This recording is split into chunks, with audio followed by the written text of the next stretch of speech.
Okay, thank you very much. Well, first of all, let me just begin by saying that it is an honor for me to be taking part in this celebration. I had wished to be able to do so in person, but unfortunately, work-related activities prevented me from traveling to Michigan today, which is why I'm connected this way. Let me begin by saying that as a young adult, 16, 17 years old, I had the pleasure to actually meet Archbishop Romero at the time, San Romero nowadays. And it was a transformative experience in the sense that I consider Archbishop Romero's teachings one of the most life lasting, lifelong lessons anybody could have learned. And to this day, I continue to mention Archbishop Romero, as I said before, I mean, one of the most influential individuals I've ever had the pleasure to meet. And I think that as we commemorate 42 years of his martyrdom, it is important to remember that the most important reason why Archbishop Romero was killed was because of his consistent denunciation of what he used to call institutional sin. And institutional sin was pretty obvious back then and sadly continues to be obvious today in the sense of how many people in countries like El Salvador continue to live, not in a way that is just, not in a way that is adequate, for human dignity. And I am sure that if Archbishop Romero were alive today, he would also be insisting on the importance of focusing on this institutional sin, which in many ways engenders many other injustices in a country like El Salvador. As I'm sure you know, El Salvador obviously has had an evolution from 1980 until the present. The war that Archbishop Romero tried to prevent and that lasted 12 years, it's long over. We have had a back and forth of governments there between the right-leaning party called Arena and the left-leaning party called FMLM for nearly 35, 40 years. They were basically the forces that shape the country there. But going back 2.5 years ago, there was a change in government. We have a government led by a young individual, 39 years old, if I'm not mistaken, Najib Bukele. And in many ways, people saw a lot of hope in the arrival of Nayib Bukele in El Salvador, hopes that are gradually diminishing simply because some of the things that Archbishop Romero criticized so strongly, including the role of the military as an important actor in the life of the country, has found a way to come back.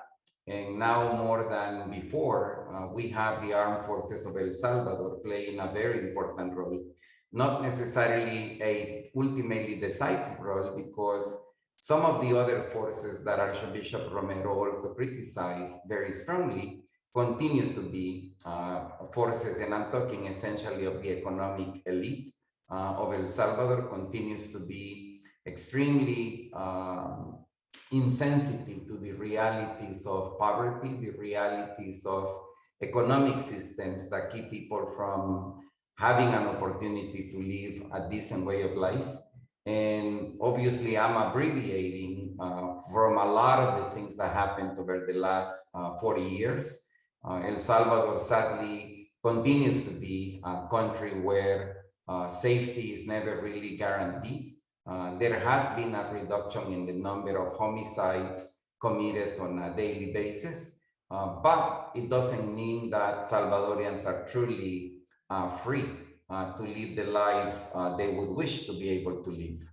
And one of the consequences of the conflict that began basically in the early 1980s is that a lot of people from El Salvador decided to flee the nation in search of safety, in search of a place they could call home. Many of those people, including myself, came to the United States. And that particular event has become one of the most transformative realities of El Salvador over the past 40 years. Nowadays, there are about 2 million Salvadorians who call the United States of America, different places in the United States of America, home. And those Salvadorians have also become one of the most important economic sources of support for millions of households in El Salvador. Last year alone, those Salvadorians in the US sent over $6 billion in what is known as remittances. Those are the monthly financial contributions sent by Salvadorians residing in the US to be able to support their loved ones. In case you do not know, that amount of money is far higher than any other form of foreign assistance or any other form of direct corporate investments in El Salvador. Needless to say, that is a source of support that governments throughout the years have also benefited from. Not that they necessarily tax these remittances, but in the way remittances translate into expenditure. The most popular form of taxation in El Salvador is something called value-added tax. And governments, every government that we have had over the past 40 years has benefited a great deal from the fact that they collect value-added tax on many of the things that Salvadorians who receive remittances end up purchasing. And clearly, this situation has become a sort of vicious cycle, because for any government in El Salvador, it is ultimately a net benefit if a Salvadorian manages to flee and manages to actually settle in a country like the US, where once they are settled, they also send money back home. So in this respect, I mean, it is, as I said, a vicious circle, because we have not really changed employment conditions in El Salvador. It is sadly the truth today that out of every 100 Salvadorians who reach labor or employment age, only a handful of them, no more than 30, on an average, actually end up finding a job. That means that the rest of the people who enter the labor market either have to become self-employed somehow, or you can potentially understand why so many of them also end up finding migration as the only solution for their life plans. And as I am sure you know, this migration situation hasn't been happening in an environment where migration is welcome. On the contrary, migration, especially by people coming from countries like El Salvador, has faced so many difficulties as they arrive in the United States of America. As I speak to you, there are still about 200,000 Salvadorians who are still recipients of something called temporary protected status, which has actually provided protection for Salvadorians as a result of earthquakes that happened in 2001. As you can easily figure out, the fact that somebody may have been in the country for 20 years under a so-called temporary protection clearly suggests that they are no longer temporary, and yet they are not able to find a way to settle more firmly in the US. And that is, in a way, the least of the difficulties that people face. Many of the tens of thousands of migrants who are now located in the northern Mexican border with the US, people who are facing all sorts of difficulties under a program called Stay in Mexico, are also people from El Salvador. Many of the people who are denied entry to the US and immediately sent back either to Mexico or to El Salvador, especially people that are being rejected under a particular measure known as Title 42, which is a healthcare measure that allows the US government to stop and send back people arriving to the US, very often seeking the possibility of applying for asylum in the US, are also people from El Salvador. So these realities, as I said, I mean, are part of the difficulties, part of the hardship that many Salvadorians face when they try to come the only way they know how, which is to do it, without asking for permission, without having a visa, to be able to enter the United States of America. And finally, I also want to make sure that we understand that there are so many challenges ahead. We have a situation in El Salvador today where the government there is rapidly closing windows of opportunity in as far as the exercise of democracy. There is a very strong tendency to actually concentrate a lot more power in the hands of a new political party called Nuevas Ideas, which is now in control of the Salvadorian Congress and very rapidly controlling also the judicial system in the country. The result of all this is that the tolerance by governmental officials to criticism is rapidly closing, and anybody who disagrees, with the current government is basically branded as an opposition, and an opposition that is criticized very heavily, not only in the country, but also through so-called social media outlets. And I have to say, the current Salvadorian government is one of the best practitioners in as far as how to use digital communications platforms to be able to advance the notion that we are leading the best possible government ever in El Salvador, when the facts on the ground do not necessarily support these conclusions. Ultimately, I also want to remind you that a lot of the pains that we have undergone in El Salvador for the past 40 years have also been the result of mistaken US policies towards El Salvador, beginning with the fact that the US government supported very generously the military dictatorship that we had 40 years ago, the very military dictatorship that was in cahoots with the Salvadorian economic elites, often regarded as the Salvadorian oligarchy, in planning and executing the assassination of Archbishop Romero, which is a reality that was under no stretch of the imagination an anomaly. It was rather the pattern back then, a pattern that lasted for 12 straight years, resulting also with the assassination of the 6 Jesuits in November of 1989 in El Salvador. But even after the war was over, the United States government was also a principal advisor on the type of economic policies that have been dominant in El Salvador and that continue to engender the very inequality, the very insecurity that Archbishop Romero so strongly criticized by the late 1970s and as of the very time when he was actually assassinated.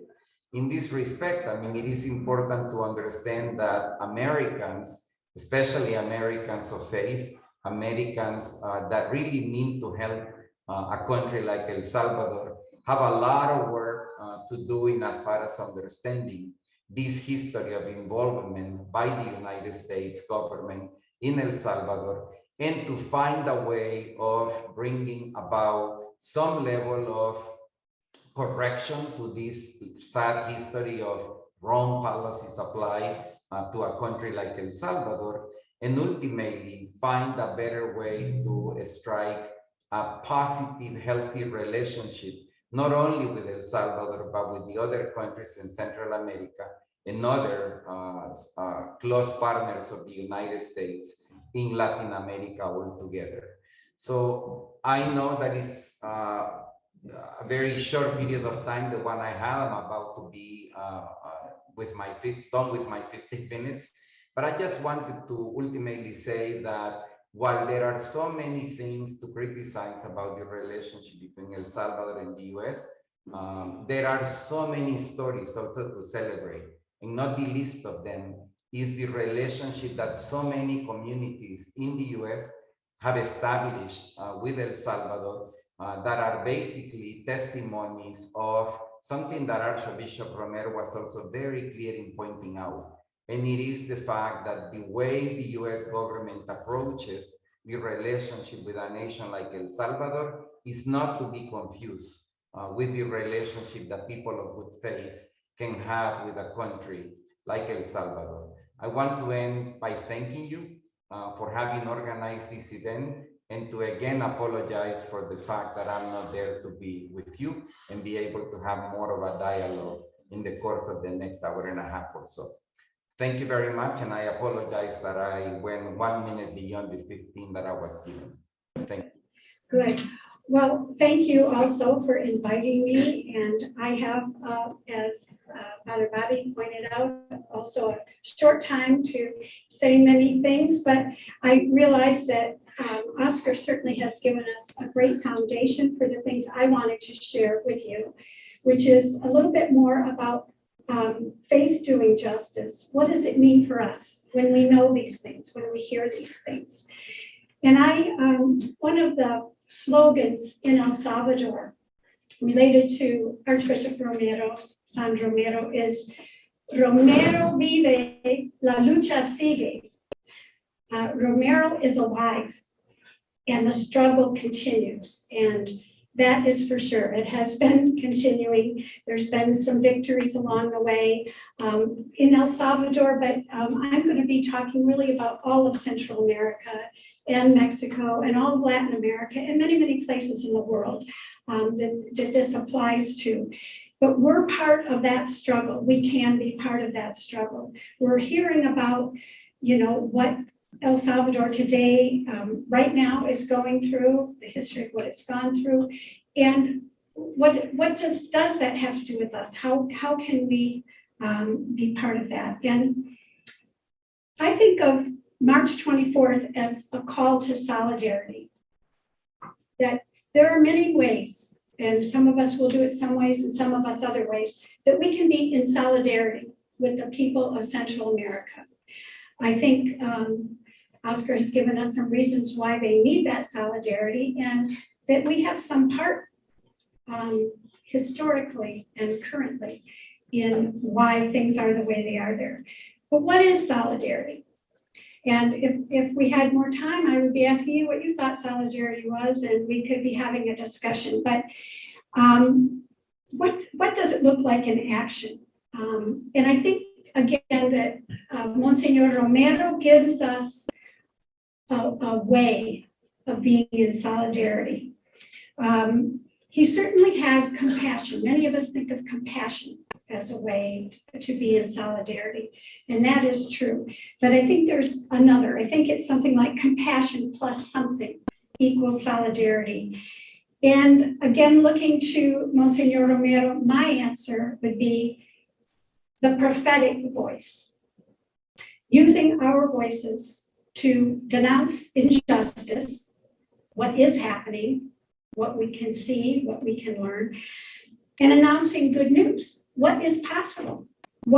How can change come? We have to name and cry out against that is unjust, and then join with each other and with others who are working toward struggling for a better way of being in the world. In one of his sermons, Monsignor Romero said, each one of you must be a microphone, a prophet of God. And he also said that you should go from la capilla a la calle, from the chapel to the streets. And again, there are many, many ways that you can do that you can be with the people of Central America, whether they have already come here to join us in Ann Arbor, or whether they are still in El Salvador. So how do we do solidarity? And one of the ways we can do it is to continually, when we hear about things and have opportunities to learn about what's happening in the world, is to ask why, continually asking why, and then getting to the roots of injustice. And some of this Oscar already talked about, but we are called to bind up wounds, and we're kind of good at that. I mean, we do have compassion and we bind up wounds, but also changing the structures that cause the wounds. So yes, we must attend to the poor, but we always must ask also, why are they poor? Why are so many people poor in El Salvador? Was it meant to be? Was it ordained by God?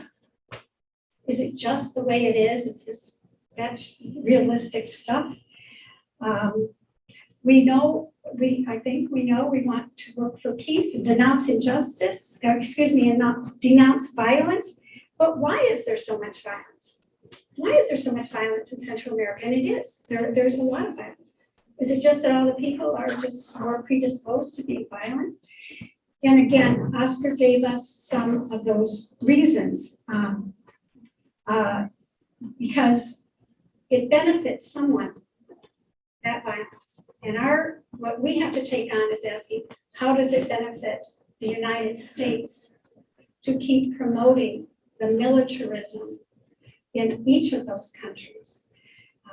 And again, in many places throughout the world. Because there's a benefit there for some few people. So what did Monsignor Romero do? He asked why his people were being so oppressed, and then he denounced the country's military and the paramilitary death squads and the ruling elite, the very few rich people, the oligarchy of El Salvador. And then he begged the soldiers to stop killing their brothers and sisters. And he named the structure of militarism. But he also cried out loudly, and I will remember this, and Joe remembers this, and Bill remembers this, that he also cried out loudly begging Jimmy Carter, the President of the United States, to stop sending military aid to the corrupt and murderous government. And we know that instead of heeding Archbishop Romero's warning and listening to his pleas, the US government, from Jimmy Carter on, went on to fund and train and arm a devastating and inexcusable war on the Salvadoran people that still has its reverberations today and still lives on in the United States policies today that continue to arm and train Salvadoran military and police. I got at least 3 different emails today from different groups like C-Space and other groups, Committee in Solidarity with the People of El Salvador, because there's a campaign right now to ask our senators and congresspeople to stop sending military aid and training to the military and police in El Salvador for the reasons of this government that Oscar just pointed out to us. As US citizens, as Catholic Christians, we have to ask who in our country benefits from the poverty and injustice in El Salvador and our promoting of militarism. And I also really invoke you to ask our government to stop sending military aid to El Salvador and to, in fact, all of the Central American countries where it supports continuing injustice and violence against their own people.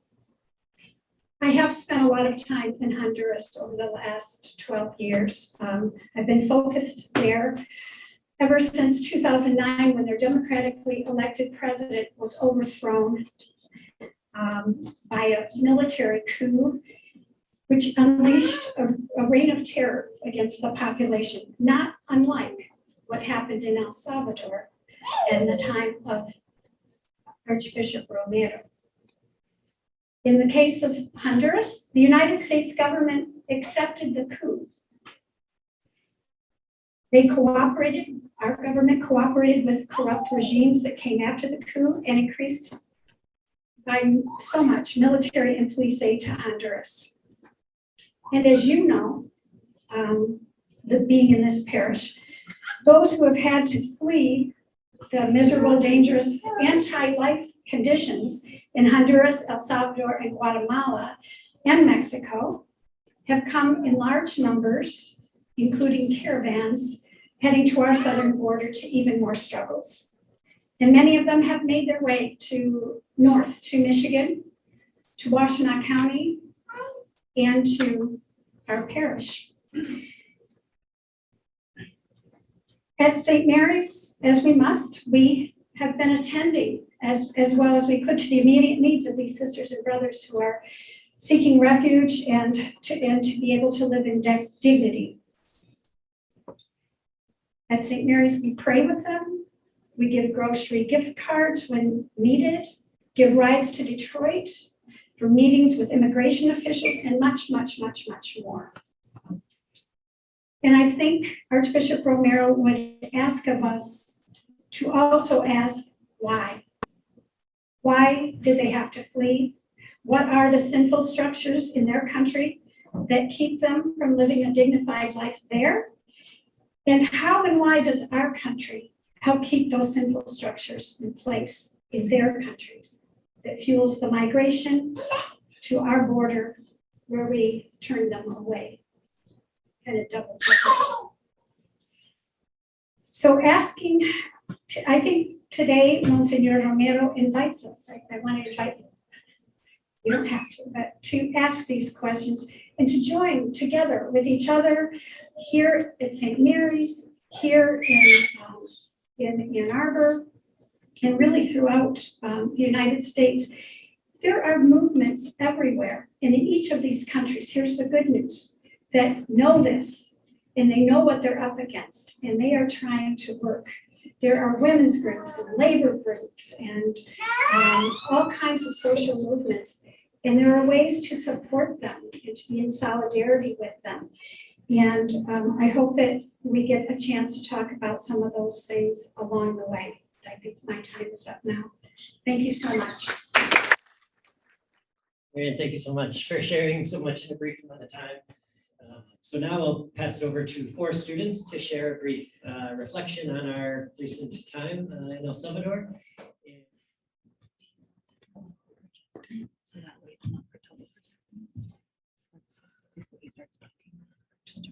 In 1981, the Salvadorian Army's Avocado Battalion, which had trained in the United States, massacred civilians in the village of El Mozote.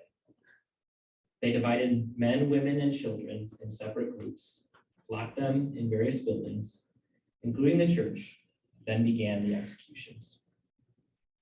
They killed 1,000 people indiscriminately. Tens of thousands of innocents were victims of the war, many dying similar terrible deaths. The memories of this collective trauma are still with the Salvadorian people. Many were alive during the war, and they all have their own stories to share. I want to share a bit about the story of Morena, a woman we stayed with for 2 days in the rural village of Guarila. Morena left El Salvador, fleeing the war at a young age. She walked hundreds of miles to the United Nations refugee camp in Honduras that was set up by the United Nations.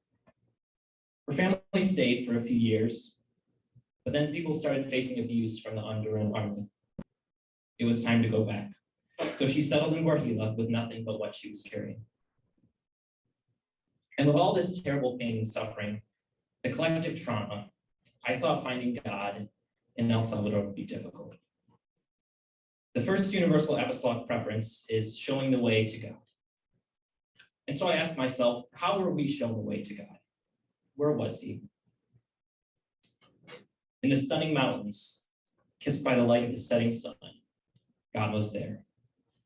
When Morena stopped to greet every one of her neighbors, giving them the time that they deserved, in her intentionality, God was there. Every person we walked past on the street greeted us with a friendly buenos dias. God was there. in the incredible grit and determination of the female entrepreneurs that were empowered by the organizations we met with. God was there. Underneath the National Cathedral, in the quiet crypt of St. Romero, with the flickering lights, God was there. It's difficult for me to understand this dichotomy. You'd have to close your eyes and plug your ears not to see God in the people that we met. Yet at the same time, there's so much destruction and pain and loss. So I think back to the Ash Wednesday Mass that we celebrated while we were in Guajila. The church was full of children and families, and everyone sang so loud and with such joy. And this is what they sang. Victoria, tu reinarás, O cruz, tu nos salvarás. Victory, you will reign. O cross, you will save us. And it's those words, the words of the people, that have helped me make sense of what I experienced in El Salvador. Those words, O cross, you will save us, showed us the way to God. The crucifixion of our Savior is the ultimate example of beauty from ugliness, and radiance from darkness. Jesus suffered, and in doing so, he saved you and me. We were shown the way to God through the whole story of the Salvadoran people. A story of incredible pain and incredible beauty. A story of joy and suffering that is shared by Saint Romero, and a story of joy and suffering that is shared by Christ himself. The second apostolic teaching is journeying with the youth. While in El Salvador, our group had the opportunity to journey with a few different youth groups. The first group consisted of a few members from a local youth community the first couple days of our trip. This allowed us the unique opportunity to learn about the history of El Salvador and many of the issues it still faces alongside people that were actually from El Salvador. I learned so much from being with them. No matter what speaker we heard from, different members of the youth group without fail asked incredibly insightful questions or gave personal opinions and takes from their own life experiences. The juxtaposition of hearing about an issue and then hearing from them how it directly impacts everyday people in El Salvador was incredible. We were only with these youth group members for a few days, but in that short amount of time, we built wonderful connections with them. And it didn't feel as though they were an addition to our group, but as though they were actually a part of it. Having to part ways with them after the first couple of days felt as though we were leaving a part of our group behind. Then, once we traveled to the village of Guajila, we met with the youth group there. This youth group was very focused on entrepreneurial opportunities for young people in their community and in El Salvador. They discussed the struggle of trying to keep young people both in El Salvador, but especially in their community. They had developed different vocational training that young people could complete to give them more skills, which in turn would allow them to have more opportunities for employment. And we were informed that there were many people from the community of Guajila, but also the surrounding villages that had taken advantage of this training and were now able to give back both to their communities and families. It's very easy coming from the United States to get stuck in the narrative here that seems to always overstate and frame the migration of people from countries like El Salvador as a negative thing. And while there are certainly migrants, there are also countless people like the members of this youth group that are trying to stay in El Salvador and help to better their country and community. One of my main takeaways from the time spent journeying with these different youth and where I saw God the most in them was in their passion and desire to help their community. In the United States, it is very easy to take those around you for granted, and it can often seem difficult to find a sense of community. But in El Salvador, I saw the importance of community and the need to help those in your community, and that is the norm. The different youth that we had the privilege to journey with taught me, and I like to think the entire group, that we need to be very intentional in keeping the communities that we build and doing all that we can to better our communities. Hi, my name is Caitlin, and I'm going to talk briefly about walking with the excluded. So during our trip, we learned a lot about Oscar Romero, and I think it's safe to say that he's a really good model for what it looks like to walk with the excluded.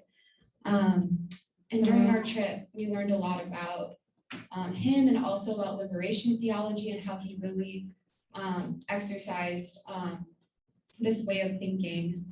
So liberation theology is basically understanding the Bible through the lens of the marginalized. So that can look like the poor, people of color, migrants, women. So basically it rejects this idea that,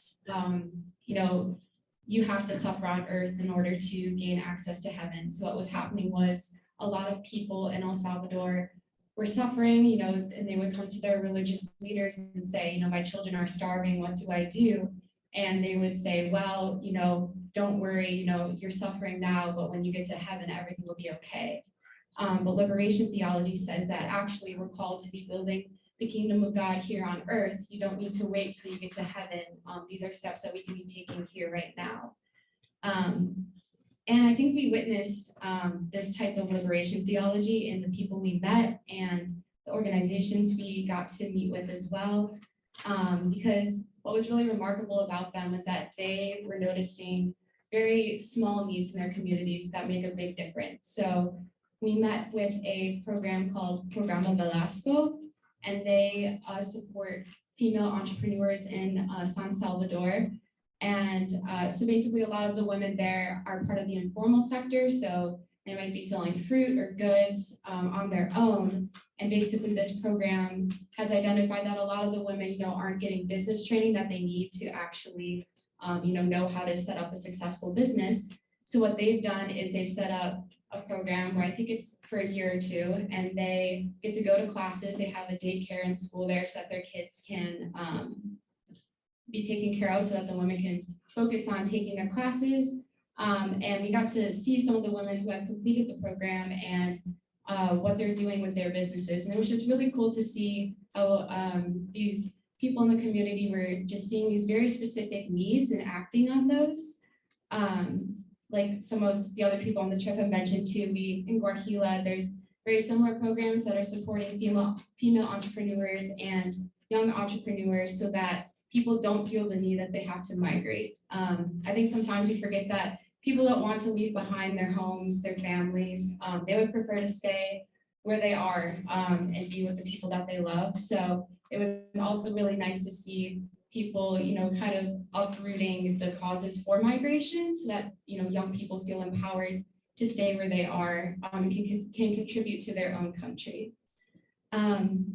So I think that, then coming back to Ann Arbor, I was thinking, how can I do something similar and just identifying these very small needs in my community that can make a big difference. And it was interesting because after coming back, my roommate and I went to Mercy House to volunteer. And that was nice because it just felt like a small way that we could contribute. Mercy House helps people who are experiencing homelessness.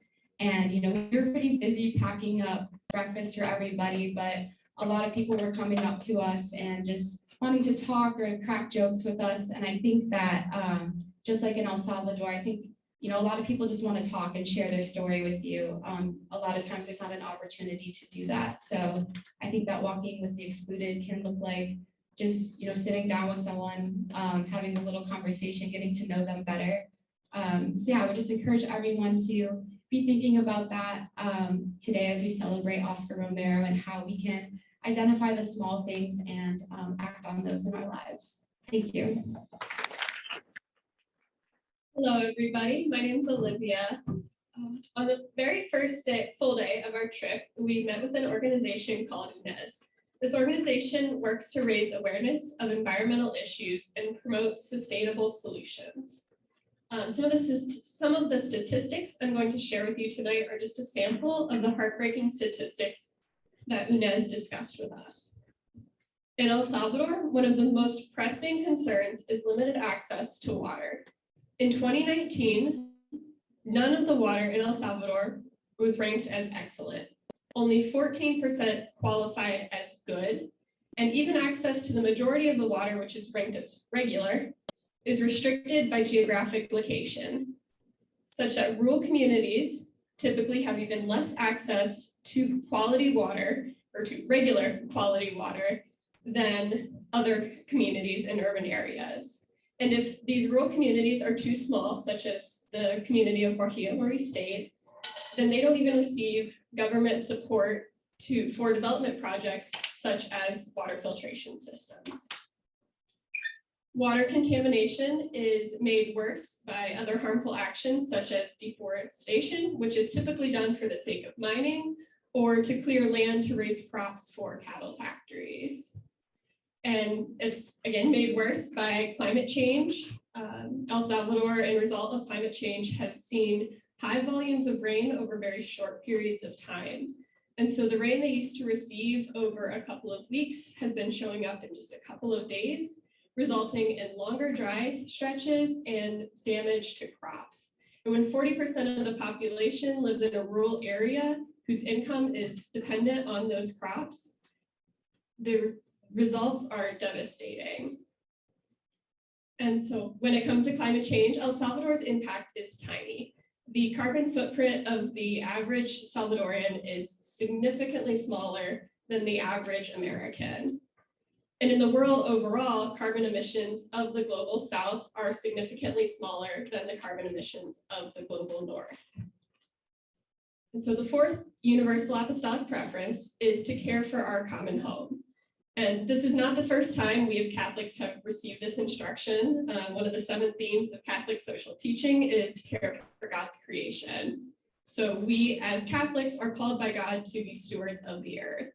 We love God by loving his creation, and that includes the people we encounter in our daily lives, the people in El Salvador and in the global south, and the entire environment that sustains us. We are called to sustain it and to love our neighbors by caring for our common home.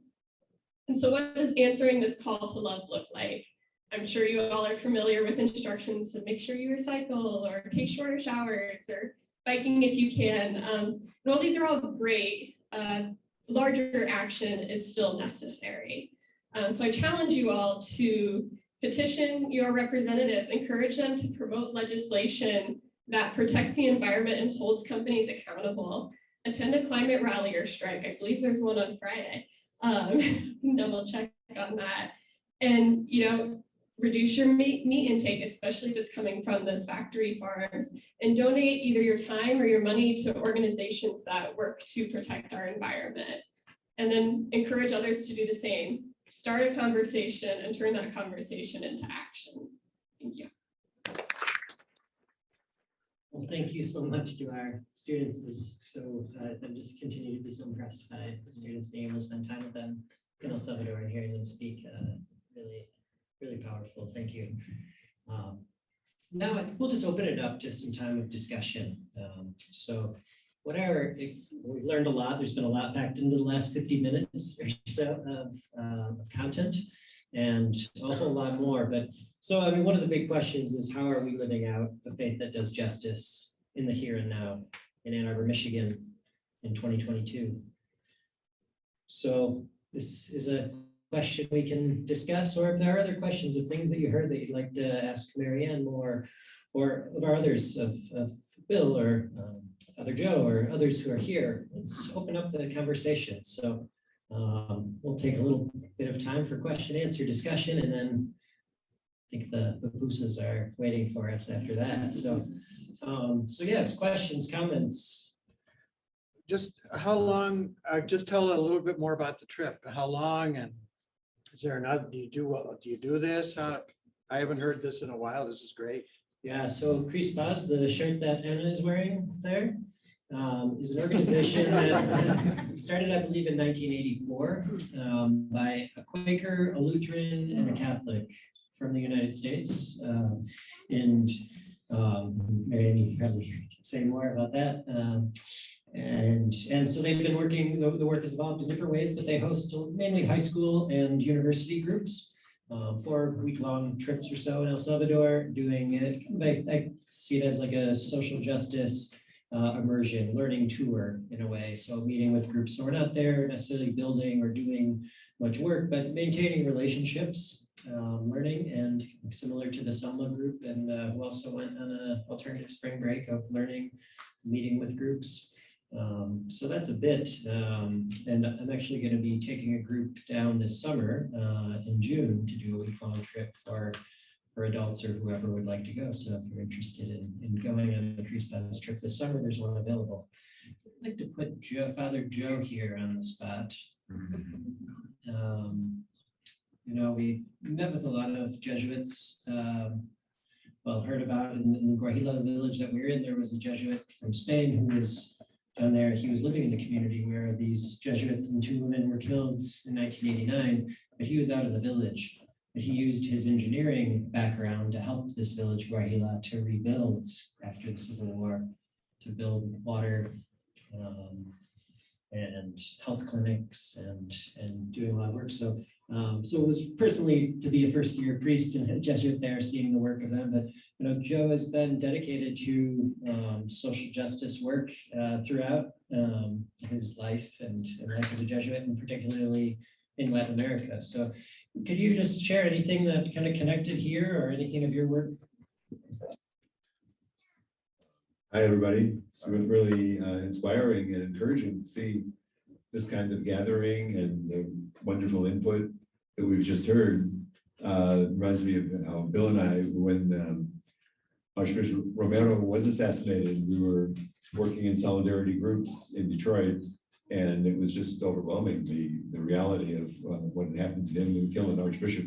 And then later the same year, the military killed 4 North American churchwomen, 2 Maryknoll sisters and 1 lay missioner, and the other was an Ursuline sister. So it's just the stark reality that has been brought out. But I guess one thing that struck me is how these issues are interconnected. And I think we can see that in relation to the mining. If you look at it, that is doing incredible damage to Mother Nature, to the environment, obviously.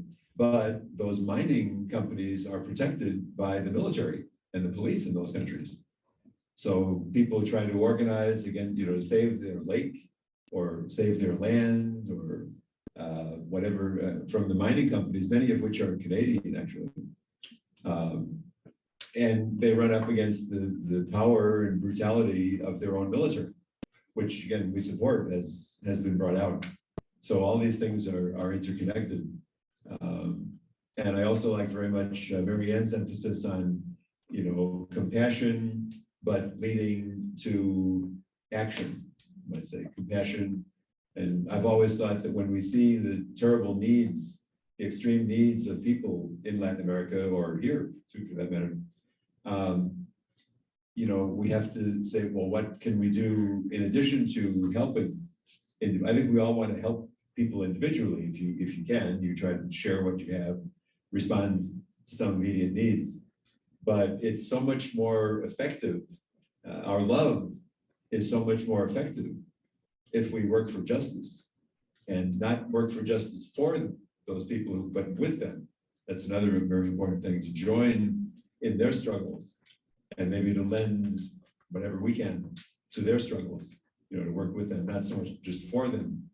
But so I think all these issues are extremely important. How to make our love of neighbor maximally effective. And that involves justice and working for a better world. But again, I'm just very encouraged by the size of the crowd here and the great quality of the presentations and the experiences that you all are sharing. Thank you. I think it's great when we see how we can educate ourselves and send, support organizations.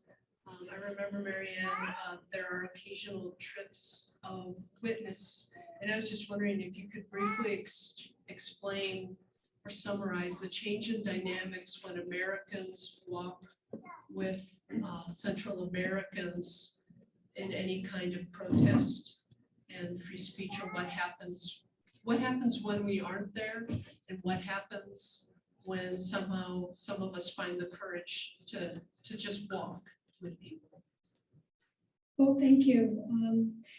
I have I've had the privilege of walking many times. I'll talk about Honduras.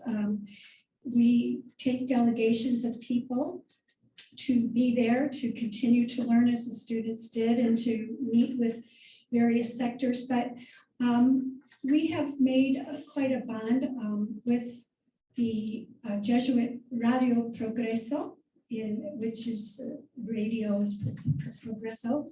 That's the name of the city that it's in Honduras. And Jesuit Father Padre Melo Moreno, Ismael Moreno, but everyone knows him as Padre Melo. He has been here and spoken at St. Mary's before, but it's been several years now.